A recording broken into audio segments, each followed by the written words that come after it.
పొయ్యిని ఎలిగించి దాని మీద బాండి పెట్టు. బాండి ఏడి పట్టినాక తగినంత నూనె పోసి నూనె ఏడి కాంగానే ఎర్రగడ్డ తునకలేసి దూర రంగుకొచ్చేదాకా కలుపు కలుపు కలుపు కలుపు కలుపు.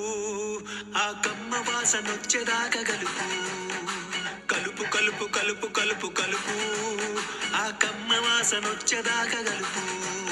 ఆ కమ్మనైన వాసనలో చికెను ముక్కలన్నీ వేసి పసుపు ఉప్పు కారం వేసి ముక్కలకు బాగా పట్టేదాకా బాగా కలుపు. ధనియాలు మిరియాలు లవంగాల పొడి చల్లి 2-3 నిమిషాలు పొయ్యి మీద ఉంచి దించి చూడు.